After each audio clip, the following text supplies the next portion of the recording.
नमस्कार, मैं हूं अजय और आप देख रहे हैं न्यूज 18 इवनिंग एजेंडा में। बात आज हम करेंगे कि कई हॉटस्पॉट अभी भी बनकर कैसे उभर रहे हैं पूरे सूबे में, जबकि जी जान से सरकार काम कर रही है। लगातार इस हर सख्त कदम उठाए जा रहे हैं, तो भी हॉटस्पॉट सामने आने के मायने क्या हैं और इसकी वजह क्या है, इस पर हम करेंगे बात, पड़ताल करेंगे। लेकिन इस वक्त बड़ी खबर पहले बता दें आपको, प्रयागराज से बड़ी खबर आ रही है। प्रोफेसर समेत 16 विदेशी जमाती भेजे गए जेल। इलाहाबाद सेंट्रल यूनिवर्सिटी के प्रोफेसर भेजे गए जेल। जमातियों के मददगार 13 अन्य भी जेल की हवा खाने भेजे गए। अब नैनी सेंट्रल जेल भेजे गए। सेंट्रल यूनिवर्सिटी के प्रोफेसर अब सेंट्रल जेल। मजिस्ट्रेट ने सभी 30 लोगों को 14 दिन की न्यायिक हिरासत में भेज दिया है। शाहगंज थाने में ही सुनवाई के बाद मजिस्ट्रेट ने जेल भेजा। पुलिस ने सोमवार की रात सभी 30 लोगों को गिरफ्तार किया था और गिरफ्तार जेल भेजे गए जमातियों में 7 इंडोनेशिया और 9 थाईलैंड के शामिल हैं। सर्वेश हमारे संवाददाता जुड़ गए मेरे साथ। सर्वेश, तो किस तरह से ये पूरी कार्रवाई हुई है? देखिए, ये एक बड़ी कार्रवाई कही जा सकती है। जिस तरह से कोरोना को लेकर जो मुख्यमंत्री योगी आदित्यनाथ लगातार सख्त थे और उनके निर्देश पर ही लगातार पुलिस कार्रवाई कर रही थी और ऐसे लोगों के खिलाफ मुकदमे दर्ज किए जा रहे थे कि जो कि कोरोना वायरस को फैलाने का काम कर रहे हैं और कोरोना का संक्रमण फैला रहे थे। इनमें विदेशी जमाती भी शामिल थे। विदेशी जमातियों पर सबसे बड़ा आरोप यह है कि वो टूरिस्ट वीजा पर भारत आए हुए थे, लेकिन उन्होंने जमात में शिरकत की और कोरोना फैलाने का काम किया। वो जमात में शामिल होने के बाद प्रदेश के अलग अलग हिस्सों में गए और वहां पर वो छुप गए। सरकार लगातार इस तरह की अपील करती रही कि जो लोग भी जमात में गए थे वो बाहर आए, वो अपना टेस्ट कराएं और अगर कोरोना पॉजिटिव है तो वो अपना इलाज कराएं, लेकिन इस बात को छुपाए रखा गया। यही हाल प्रयागराज में भी हुआ। यहाँ पर 2 मस्जिदों में बड़ी संख्या में जमाती आकर ठहरे हुए थे, जिनमें 7 जो है इंडोनेशिया के थे, 9 थाईलैंड के थे। इनमें से भी 1 कोरोना पॉजिटिव आया था, 5 अप्रैल को आया था और हालांकि अब पूरी तरह से वो स्वस्थ हो चुका है। लेकिन पुलिस ने उसके खिलाफ, यहाँ पर जो जमाती थे उनके खिलाफ शाहगंज थाने में और करेली थाने में मुकदमा दर्ज किया था और जो मुकदमा दर्ज किया गया था वो फॉरेन एक्ट के तहत दर्ज किया गया था। 14 और 14C के तहत ये मुकदमा दर्ज किया जाता है और इसमें वीजा के उल्लंघन का सीधे तौर पर मामला बन रहा था। इसके साथ ही साथ जो कोरोना की महामारी थी, महामारी एक्ट के तहत भी उनके खिलाफ मुकदमा दर्ज था और कोरोना की ये जानकारी छुपाने का भी उन पर आरोप था। तो इस तरह से गंभीर धाराओं में मुकदमा दर्ज थे। दूसरी ओर इलाहाबाद सेंट्रल यूनिवर्सिटी के पॉलिटिकल साइंस डिपार्टमेंट के एक प्रोफेसर का नाम आया, जिनका नाम मोहम्मद शाहिद है। उन पर यह आरोप लगा कि वो भी जमात में शामिल हुए थे और 9 मार्च को लौटे थे। उसके बाद उन्होंने बाकायदे यूनिवर्सिटी में क्लास दिया और करीब 150 से 200 छात्रों के संपर्क में आए और उन्होंने ये जानकारी पढ़े लिखे होने के बाद छुपाए रखी। बाद में जब प्रशासन को पता लगा तो प्रशासन ने उनको और उनकी पत्नी को क्वारंटाइन किया और उनके सैंपल जांच के लिए भेजे। लेकिन गनीमत यह रही कि उनका सैंपल निगेटिव आया। लेकिन उनके ऊपर जो दूसरा गंभीर आरोप था, जी सर्वेश, क्या ये प्रोफेसर बता रहे हैं, आप अब तक तो ये समझ में आ रही थी बात की जमाती छिप रहे हैं, अब जमाती को प्रोफेसर ने छिपाया क्यों, ये इसके बारे में क्या बता रहे हैं? क्या कोई सफाई उनकी आई है? जी देखिए, इस मामले में पूरा मामला ये है कि जमाती खुद जमात में शामिल होने प्रोफेसर गए थे और उनके बारे में जो जानकारी है हम लोगों के पास निकल कर आ रही है कि प्रोफेसर ऐसे कार्यक्रमों में, धार्मिक कार्यक्रमों में जमात में शामिल होते रहे हैं और जो ये लोग, जो जमातियों का, विदेशी जमातियों का दल प्रयागराज पहुंचा था, उसके बाद लॉकडाउन हो गया। ये जमातियों का दल गया जा रहा था, बिहार के गया जा रहा था, लेकिन चूंकि जमातियों का परिचय प्रोफेसर से था तो प्रोफेसर के ही मदद से वो मस्जिद में यहाँ पर ठहरे थे, तो इसलिए प्रोफेसर के खिलाफ पुलिस ने सिकुटी थाने में मुकदमा दर्ज किया था और इसी के तहत प्रोफेसर के खिलाफ भी कार्रवाई हुई है। तो कुल मिलाकर देर रात, सोमवार की रात कह सकते हैं, कुल 30 लोगों को पुलिस ने गिरफ्तार किया, जिनमें से 16 जमाती थे और एक बड़ा सवाल तो बच जाता है कि मदद अगर कर रहे थे प्रोफेसर साहब तो सरकार को क्यों नहीं बताया कि ये वो जमाती हैं जिसको लेकर पूरे देश में कोहराम मचा हुआ है? छिपाए क्यों रखा इन सबको? ये बड़ा सवाल है और ये बड़ा सवाल है और इससे मंशा पर सवाल खड़े होते हैं और फिर उन सवालों पर भी सवाल खड़े होते हैं जो जिसमें कहे जा रहे हैं, वो सवाल फिर खड़े हो जाते हैं कि क्या ये सिर्फ नासमझी की वजह से जमाती छिपे हुए हैं या फिर इसके पीछे कहीं कोई साजिश तो नहीं रही है।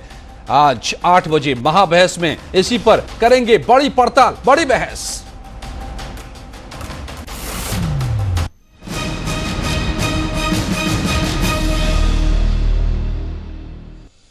और लॉकडाउन के बावजूद कोरोना मरीजों की संख्या बढ़ती जा रही है।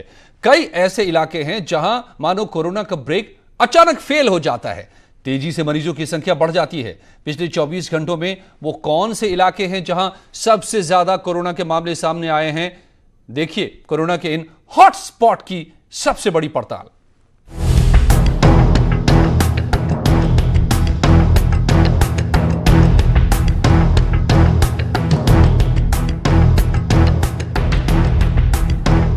चौबीस घंटे में कोरोना के सबसे बड़े hotspot.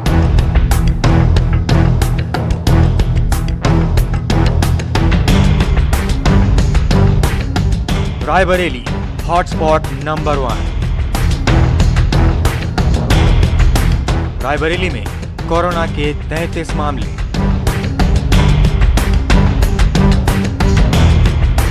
Agra hotspot number 2।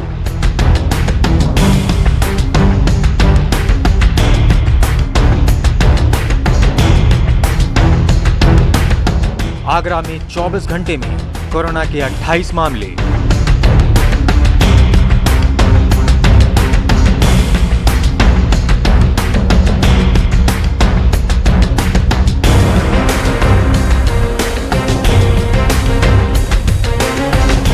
Agra में कर्फ्यू जैसे हालात।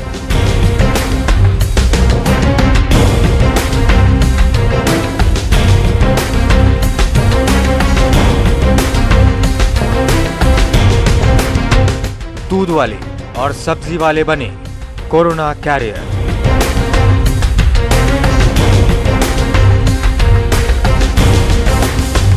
Kanpur hotspot number 3।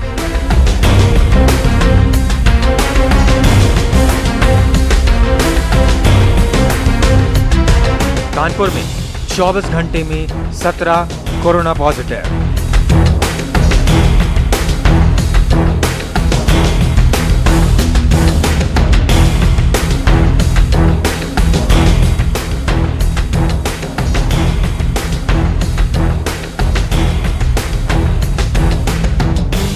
कानपुर में 15 कोरोना मरीज सब्जी कारोबारी।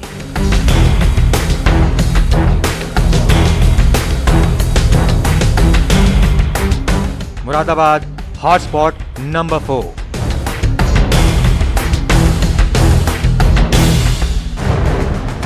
मुरादाबाद में 24 घंटे में कोरोना भी पूरी तरह से साफ नहीं हो पाया हो आपको कि ये हॉटस्पॉट कैसे बन रहे हैं, तो आपको बताते हैं हम इन हॉटस्पॉट की इनसाइड स्टोरी। आखिर क्यों यहां कोरोना पर लगाम नहीं लग पा रहा है, क्यों यहां कोरोना के मरीजों की संख्या लगातार बढ़ रही है? देखिए यह रिपोर्ट।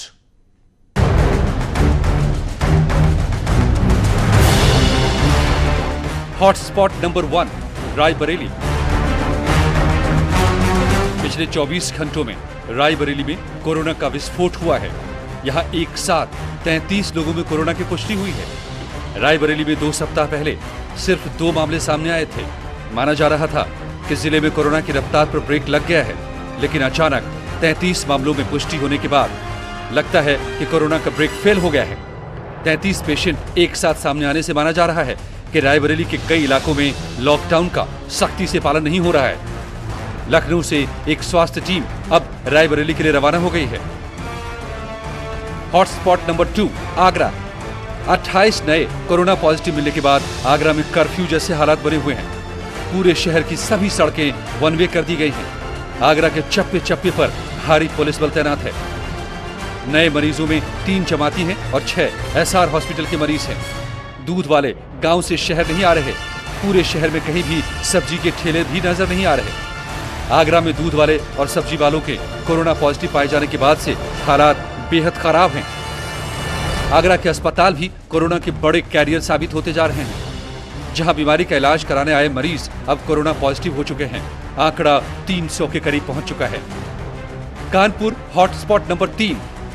कानपुर के कुली बाजार और अनवरगंज में कोरोना के 17 मरीज मिले हैं। गौर करने वाली बात यह है कि इनमें से 15 मरीज ऐसे हैं जो सब्जी बाजारों से ताल्लुक रखते हैं। 12 की दुकानें कुली बाजार और बादशाही नाके पर हैं और 3 सब्जी के थोक कारोबारी हैं। इस खबर के सामने आने के बाद पुलिस प्रशासन के हाथ पैर फूल गए हैं। इनके संपर्क में आने वाले लोगों की अब जांच की जा रही है। ये नए मरीज मस्जिद में नमाज पढ़ने भी जाते रहे हैं। अब पुलिस ये भी पता लगा रही है कि मस्जिद में इनके संपर्क में कौन कौन आया था। Moradabad hotspot number 4। मुरादाबाद में 24 घंटे में कोरोना के 15 नए मामले सामने आए हैं। गौर करने वाली बात यह है कि इनमें से 5 लोग वो हैं जिन्हें पुलिस पर हमला करने के आरोप में गिरफ्तार किया गया था। ये वही आरोपी हैं जिन्होंने संदिग्धों की तलाश में जुटी पुलिस टीम पर पत्थर बरसाए थे और पुलिस ने इन्हें गिरफ्तार किया था।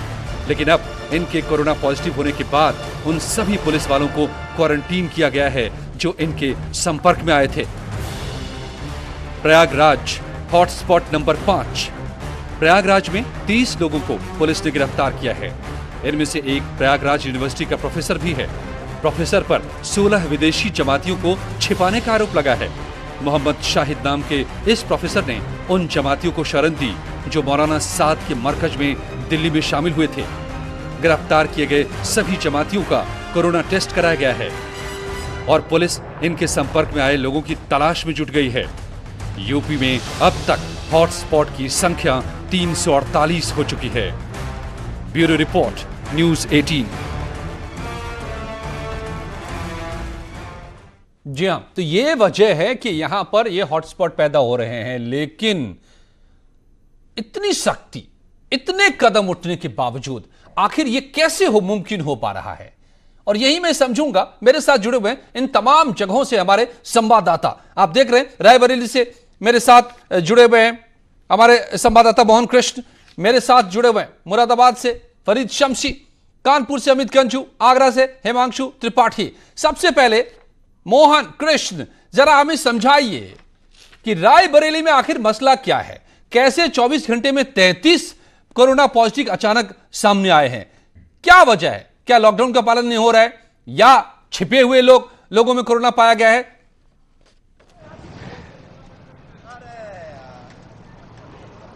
देखिए, जिस तरीके से लॉकडाउन का पालन जिस तरीके से हो रहा उसकी रिपोर्ट तो शासन ने 3 दिन पहले ही जारी कर दी थी, जिसमें शासन ने ये बताया था कि रायबरेली में लॉकडाउन सख्ती से पालन नहीं कराया जा रहा और रायबरेली को असंतोषजनक जिले में डाल दिया गया।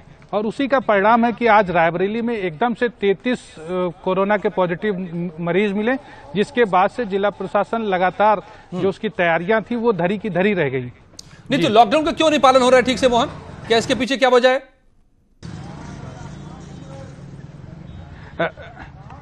इसके पीछे वजह या तो प्रशासनिक इच्छा शक्ति की कमी है, जिसके वजह से लॉकडाउन का पालन नहीं करवा पा रही रायबरेली का जिला प्रशासन और पुलिस प्रशासन।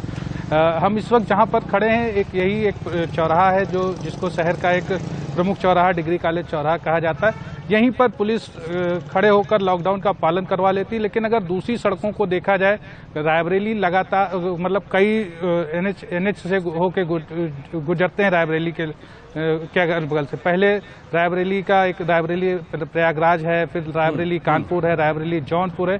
तो रायबरेली के इर्द गिर्द करीब 7 नेशनल हाईवे गुजरते हैं और उस पर लगातार ट्रैफिक का, गाड़ियों का संचालन रहता है। हमारे पीछे भी देखिए गाड़ियां निकल रही, 4 पहिया और 2 पहिया। तो आप इससे अंदाजा लगा लीजिए किस तरीके से लॉकडाउन का पालन करवाया जा रहा है। और रही बात इच्छा शक्ति की, तो कहीं ना कहीं इच्छा शक्ति की कमी थी और उसकी गुप्त रिपोर्ट इच्छा शक्ति की कमी है। तो सवाल ये है, यहाँ मौत से लड़ाई है सीधे, और अगर किसी की इच्छा शक्ति नहीं है तो फिर उसके खिलाफ क्या कार्रवाई हो रही है, ये अपने आप में बड़ा सवाल है। अब एक टीम मेडिकल की जा रही है यहाँ पर लखनऊ से, क्या कार्रवाई होती है? लेकिन आगरा में क्या हो रहा है? 28 नए फिर से कोरोना मरीज। हिमांशु, यहाँ पर क्या वजह है? क्यों नहीं थम रहा है मामला?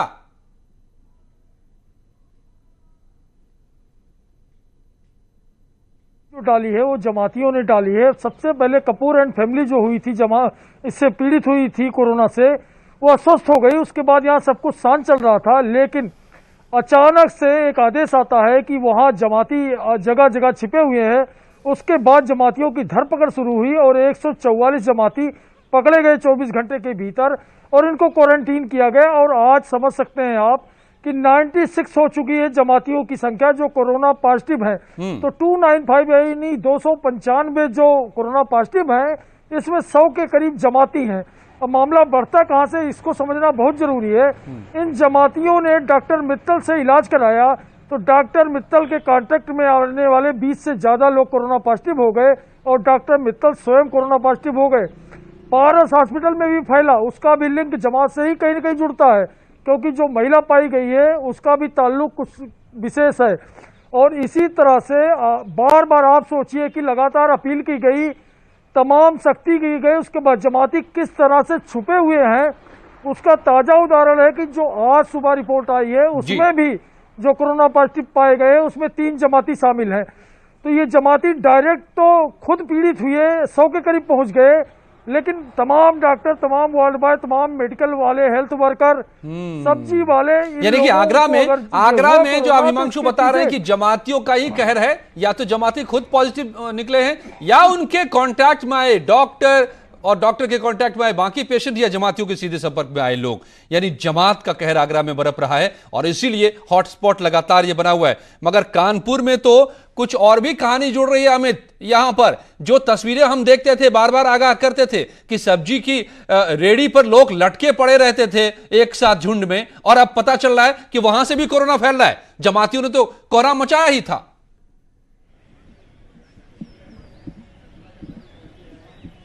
देखिए अजय, मैं आपको बताना चाहूंगा, एक पुरानी कहावत है, हम तो डूबेंगे तुम्हें भी साथ लेके डूबेंगे। जमातियों ने लगता है संकल्प करके निकले हैं कि पूरे शहर को, प्रदेश को और देश को डुबाने का प्रयास कर रहे हैं। सरकार तत्पर है, सरकार स्वास्थ्य सेवाएं देने के लिए तत्पर है, घरों तक टीम्स जा रही हैं, मगर शायद ये जमातियां मानने को तैयार नहीं है। परिणाम यह है कि 76 में से 71 जमातियां हैं या उनके संपर्क में हैं, और जो मेडिकल टीम ठीक कर सकती है, 6 लोग ठीक होके घर भी जा चुके हैं। यानी कहीं ना कहीं प्रयास में लगे। लेकिन अब जिस तरह नेटवर्क फैलता जा रहा है, कुली बाजार अकेला ऐसा क्षेत्र था जहां ना तो जमातियों का कोई टच था, ना मगर जमातियों ने वहां भी जिस प्रकार जाके नमाज पढ़ी है और बादशाही नाके में पढ़ी, सब्जी वाले उनके संपर्क में आए, आड़ती उनके संपर्क में आए, देखते देखते चेन बढ़ती चली गई और 200 लोग जो वहां रिपोर्ट बादशाही नाके से और हमारी पुलिस के अधिकारियों से बात हुई है, 200 लोग का नेटवर्क उन्होंने आगे और फैलाया। वो 200 लोग कितनी जगह और सब्जी लेके गए होंगे, क्योंकि जिस तरह आड़त का काम होता है, आड़त से ठेले पे, ठेले से दुकान पर, दुकान से घर पे फेरी लगाने वाले, यानी हर व्यक्ति को उन्होंने कहीं ना कहीं अपनी चपेट में लिया है। यानी कोई संकल्प लेके चले हैं जमाती कि हम शहर को सुधरने नहीं देंगे, प्रदेश को सुधरने नहीं देंगे, चाहे कुछ भी कर लो। ये नतीजा है कि खुद भी अपनी सेहत के साथ खिलवाड़ कर रहे हैं, देश के साथ खिलवाड़ कर रहे हैं। प्रशासनिक अधिकारियों ने जहां लॉकडाउन का कड़ाई से पालन कराने के लिए हॉटस्पॉट बनाया, बफर जोन बनाया, रेड जोन बनाया, धीरे धीरे दायरा बढ़ता जा रहा है। अजय जी, मैं आपको बताना चाहूंगा, कानपुर में 18 क्षेत्र इसकी चपेट में आए, अगर जो सेंसिटिव क्षेत्र हैं, मगर अभी भी ये जमाती अपना ऐब, अपनी बीमारी, अपने कष्ट को डॉक्टरों से बताने में संकोच करते नजर आए, जिसका परिणाम है कि एक एक करके चेन बढ़ती जा रही है। 214 लोगों के टेस्ट अभी पेंडिंग है। यानी रोज अगर रिपोर्ट्स देखी जाए 5, 7, 14, 12, 17, और अब सबसे बड़ी चाह है कि सब्जी एक एसेंशियल चीज है, रोज आपके डोर स्टेप तक पहुंचती है। अब किसकी सब्जी ली जाए, किससे नहीं ली जाए, ये सबसे बड़ा सवाल खड़ा हो गया है। कौन कौन वो सब्जी वाले थे, इसके पीछे भी हालांकि आप जैसा बता रहे हैं कि जमातियों के संपर्क में आड़ती और ये सब्जी वाले आए हैं, इस इलाकों में नमाज भी पढ़ी गई और यहां से फैला है ये कोरोना। तो जड़ें जमात में ही यहां पर भी नजर आ रही है। मुरादाबाद से फरीद शमसी भी मेरे साथ है। फरीद, मुरादाबाद की तो तस्वीर ने पूरे यूपी को, पूरे देश में बदनाम किया, जिस तरीके से पुलिस वालों पर हमला किया गया, और अब पता चल रहा है कि जिन्होंने हमला किया उनमें भी कोरोना था और पुलिस वाले जिन पर हमला हुआ वो भी पॉजिटिव हो गए। जी हाँ अजय जी, मुरादाबाद में जिस तरह एक के बाद एक कोरोना पॉजिटिव मामले सामने आए हैं, उसने सबको हैरान कर दिया है। और जो तबलीगी जमात के लोग मुरादाबाद में आए थे, मस्जिदों में रुके हुए थे, उनके संपर्क में आने से नंबर बहुत बड़े हैं, 73 पहुंच गए हैं। और अगर बात करें कोरोना पॉजिटिव मरीजों की, तो 5 मरीजों की मौत भी इलाज के दौरान हुई है।